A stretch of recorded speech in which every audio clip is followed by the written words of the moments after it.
It is day 15 of the lockdown. The nation continues to remain in a lockdown mode as we're all battling the coronavirus pandemic in India. The Prime Minister is holding a key meeting with the opposition leaders via video conferencing. India Today is the only channel to get you the inside track of the crucial meeting that is underway. Opposition leaders have now presented a list of demands to centre, which include making Covid-19 tests free, ensuring the availability of quality PPEs and medical equipment as well.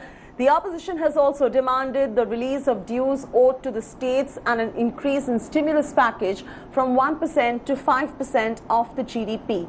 The opposition has also pushed for the relaxation of states' fiscal deficit limit to 5%. The centre is yet to take any decision whatsoever on the extension or the revocation of the lockdown. Meanwhile, state governments are now likely to submit their evaluations on the lockdown to the centre.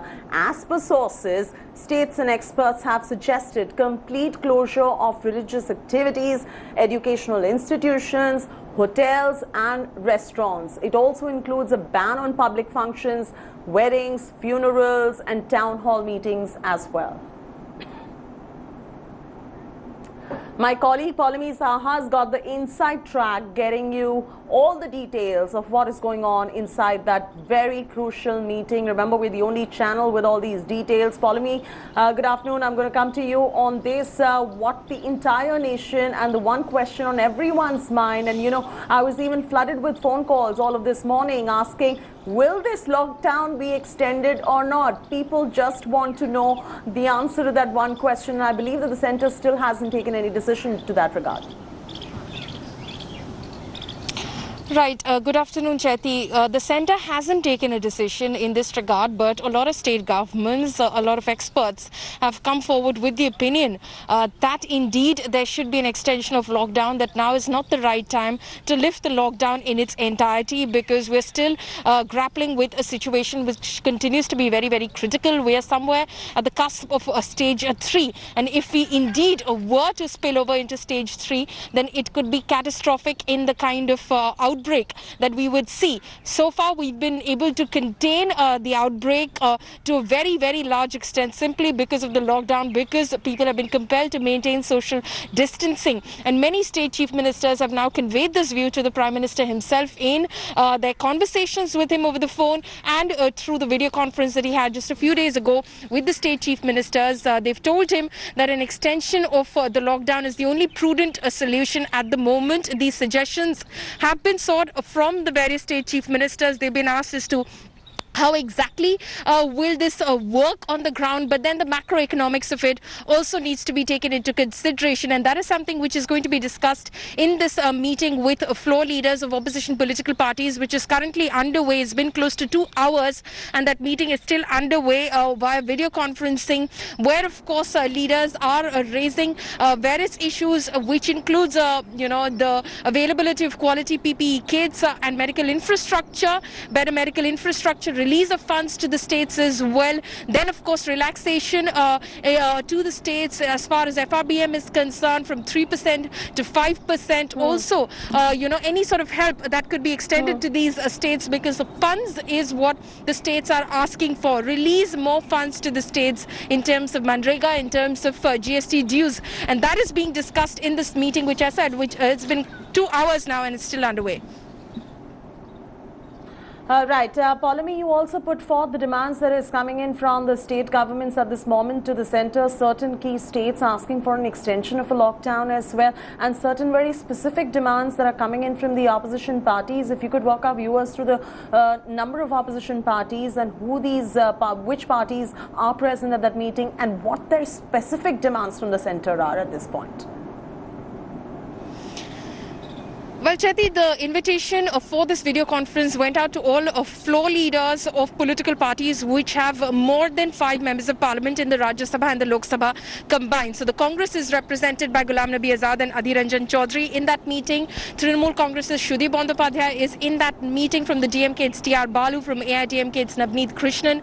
BJD is also represented by Mr. Pinaki Mishra in the Lok Sabha, and of course Mr. Prasanna Acharya from the Rajya Sabha, as well as from the JDU. We know that Mr. RCP Singh is present in that meeting. From the Samajwadi Party, it's Professor Ram Gopal Yadav, and then of course from the BSP, it's Danish Ali and Satish Chandra Mishra. These are just some of the leaders. NCP Supremo Sharad Pawar is in that meeting as well. So most political parties who have members of parliament, more than 5 members of parliament in the Lok Sabha and the Rajya Sabha combined, are in that meeting. Some of course were resisting earlier, like the Trinamool Congress, because their contention was that the Prime Minister chose to engage with the opposition parties a little late in the day after he had engaged with other stakeholders who are not so important as public representatives could possibly be in this battle against Covid-19.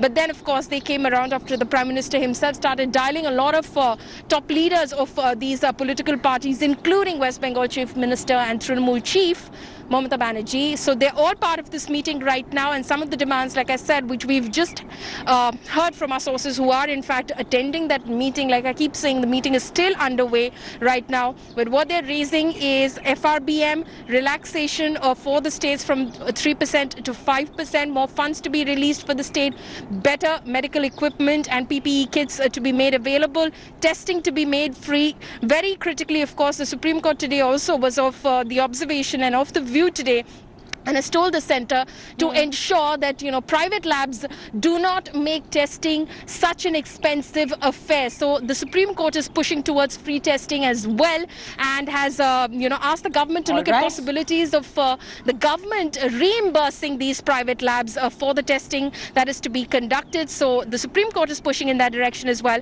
and it has been raised in this meeting with the Prime Minister as well. Absolutely. So looks like they've got a lot to discuss on the agenda. The meeting still is underway, as Paulami is just telling us. Thanks much, Paulami, for getting us those inside details.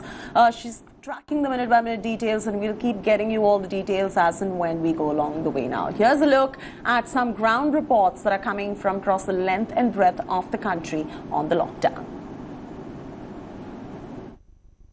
America is evacuating their citizens from India. Now, you can just see this bus. This has directly come from US Embassy, and now the people who are stranded in Lucknow or in different cities of Uttar Pradesh, they are being evacuated. They are being taken to Delhi, and from there they will go to straight away go to America. I have few people just will like to talk to you, sir. Sir, where are you from? From California, San Francisco.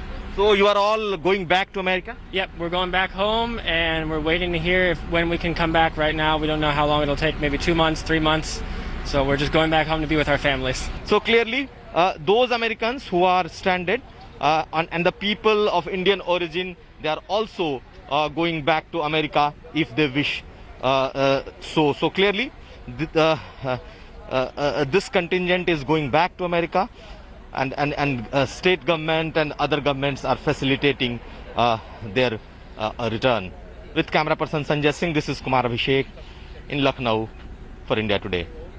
I'm here at Howrah Bridge, but what you see on any normal day is almost just even a handful of vehicles that are, of course, commuting on this region.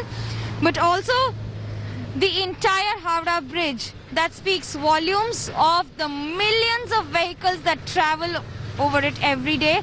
But all that you see these days is a handful number of vehicles. Even Kolkata police that is deployed at various nook and corner of the city, as well as parts of Howrah Bridge, has been maintaining that every person who's crossing this area is either frisked or either checked. And with that, also keeping in mind that every vehicle which has these kind of identification are left. However, every other vehicle is either checked, or even the details of the passengers are also cross-checked. Now, this also comes at a time when there has been restricted movement of vehicles, and all efforts are being made that it is maintained in a similar way. With camera person Tapas Berry, this is Manogya Loiwal in Kolkata for India Today.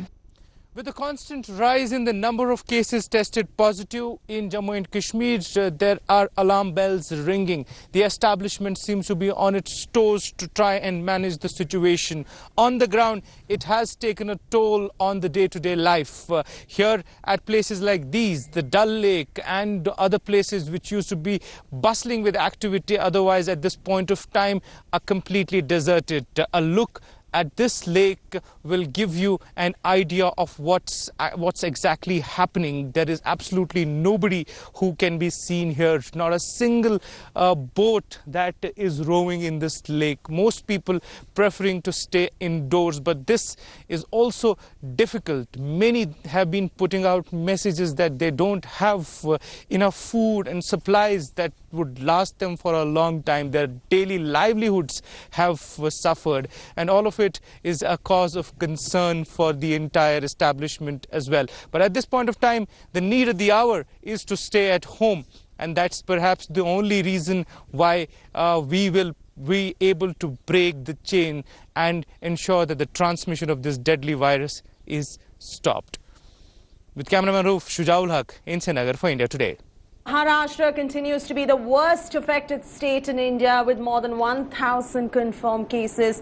2 fresh cases were reported from Dharavi today, taking the total number of cases in Asia's largest slum to 9. And this is going to be, and I repeat myself, the administration's worst nightmare come true.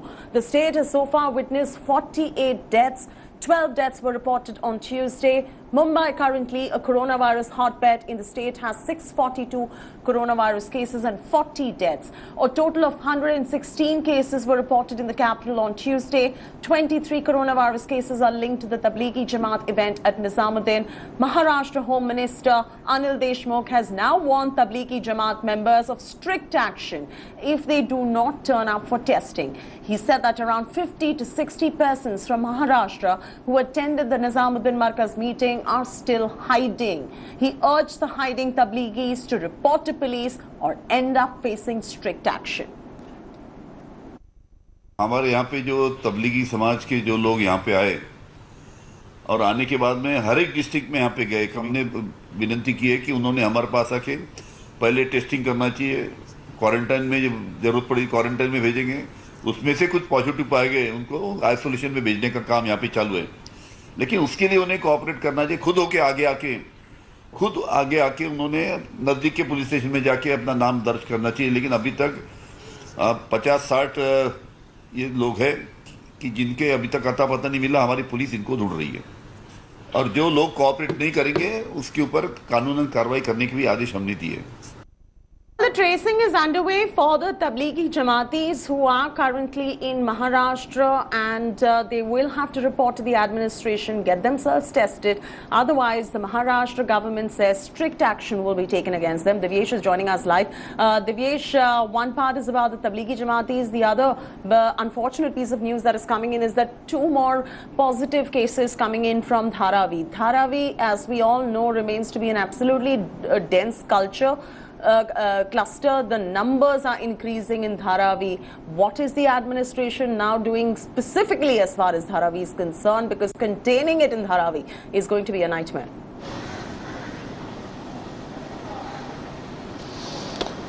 Chati, firstly, regarding the Tablighi Jamaat, as appealed by the Home Minister, Mr. Anil Deshmukh, he's appealed to the 50 to 60 members who are still untraceable. Police is trying their bit to trace these persons, but they've not contacted the police or appeared before the authorities as of now. He's warned them with stern action, with strict action under the Indian Penal Code, Epidemic Act and Disaster Management Act. Secondly, coming towards the Dharavi cases, the number, yes, it has now come to 9 positive cases in Dharavi.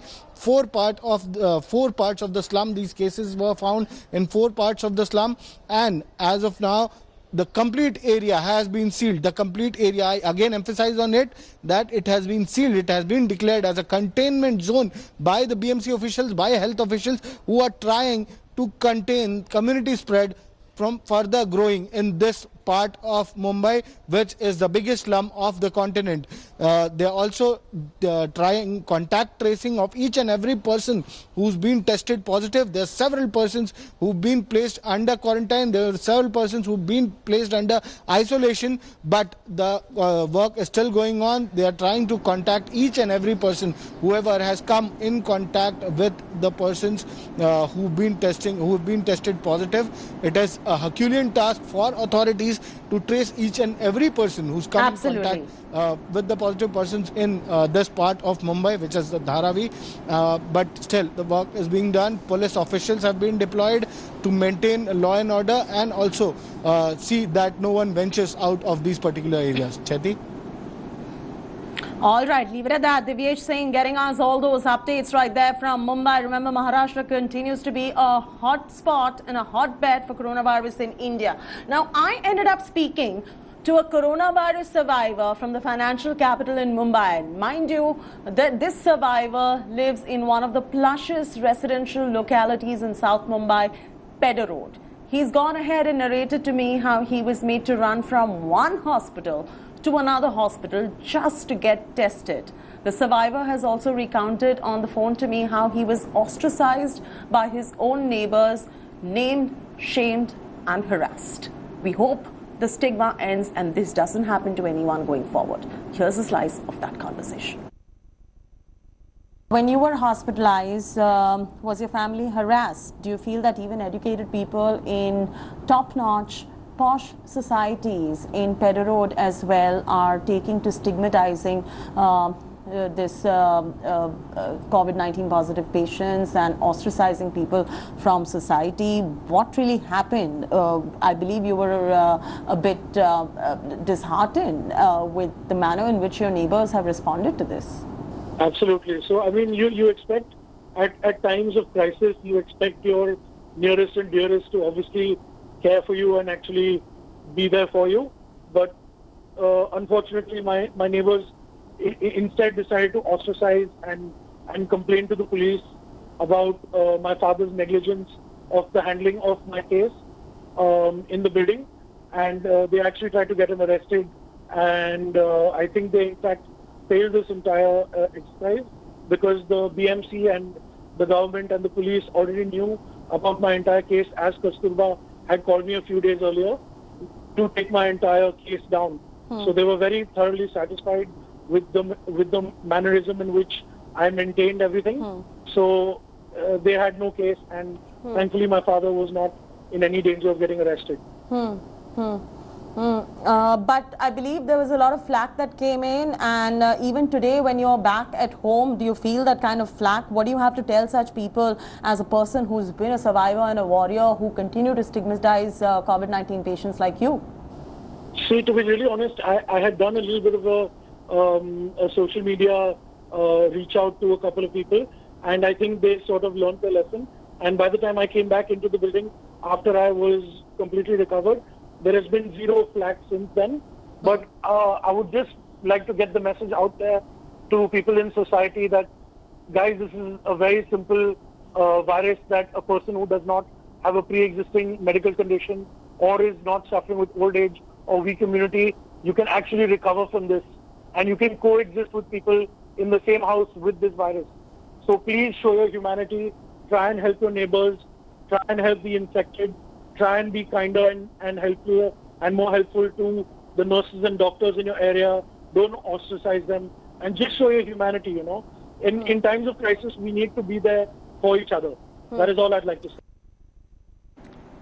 All right, this survivor from Pedder Road in Mumbai narrating his horror, and much to his absolute shock on the downside, his neighbors did not cooperate and he was harassed by his plush neighborhood as well. But as a strong message to send out to the society to stop stigmatizing and help these patients, show empathy, sympathy and some love and compassion to them. Now, my colleague Akshita Nandagopal is bringing us the worst affected zones. Here's a look at this report.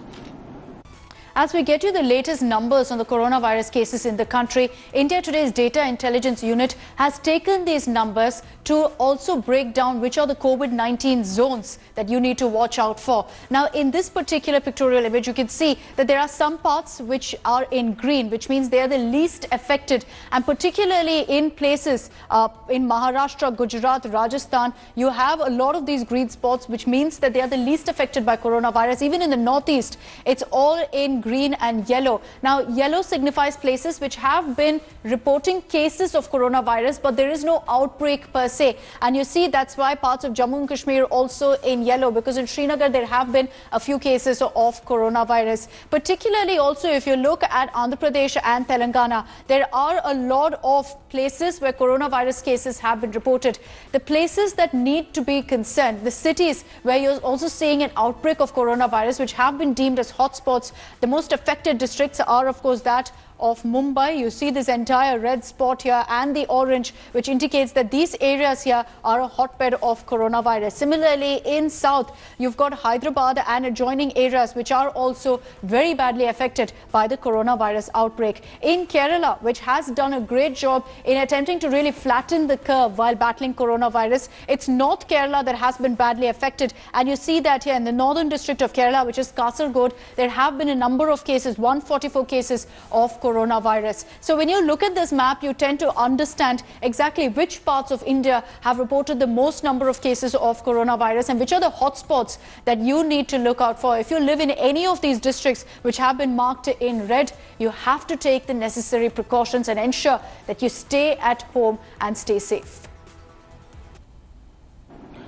My colleague Anisha Mathur is now getting you a ground report from the national capital here in Delhi on the availability of hydroxychloroquine tablets. Here's a look.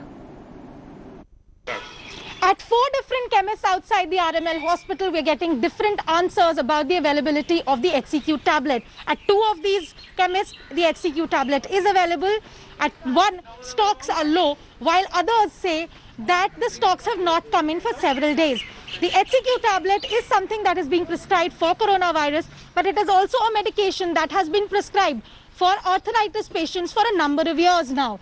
With the supply lines and the distribution networks interrupted, it is a question of how long the supplies will last, particularly as doctors are now prescribing this tablet also for the coronavirus patients. Here at the RML hospital chemist shops at least, the chemists say that in the last 10 days, several people have come in with prescriptions to get the tablets, but they do not know whether these were arthritis patients or people suspected of having the coronavirus. These tablets are now being discussed worldwide as the possible medication for coronavirus, and the government will have to maintain a very strict check on the distribution networks and the supply lines. In New Delhi, this is Anisha Mathur for India Today. A day after threat of retaliation, US President Donald Trump has praised Prime Minister Narendra Modi for allowing export of the anti-malarial tablets to the US. Trump has said that he spoke to Prime Minister Modi over the phone and had requested him to release the drugs for treating coronavirus patients in the US. Trump went ahead to add that he has bought more than 29 million doses from India. This is coming in after Trump threatened retaliation over the supply of hydroxychloroquine, the anti-malaria drug used in the treatment of coronavirus patients. The government yesterday said that the current contracted consignments will now be shipped, but all the further requests will be looked into after closely considering India's domestic consumption and demands of the neighboring countries as well. We have more than 29 million doses, and that's a lot. And we have others. I spoke with Prime Minister Modi. They have a lot of it comes out of India, and I asked him if it would be okay if he released it. He was great. He was really good. It was, they put a stop because they want it for India. But there's a lot of good things coming from that. A lot of people are looking at it and saying, there's just, I don't hear bad stories. I hear good stories. And I don't hear anything where it's causing death. So it's not like something unsafe. We're doing vaccines, Johnson & Johnson and others, and they're doing really well. But they have to test that, Sean, because when you inoculate, when you give, millions of shots to people for a vaccine, it's got to be safe. But this is something that's been on the market for many years, decades actually. And it's worked very well in everything it's done. And they're finding that people that, like in the malaria countries, that it doesn't seem that those countries have been hit because the people take it. You have countries that have massive malaria problems, and they take the hydroxychloroquine, and they don't seem to be having the problem with the virus that all other countries are having. It's in 182 countries as of this moment. Think of that. 182 countries are fighting this plague. It's incredible. We're slipping into a very short commercial break here on India Today, but stay. Hi everyone, Preeti Chaudhary here. Hope you like this video. For latest news and analysis, like and subscribe to the India Today YouTube channel. And don't forget to press the bell icon to stay updated. Thank you for watching.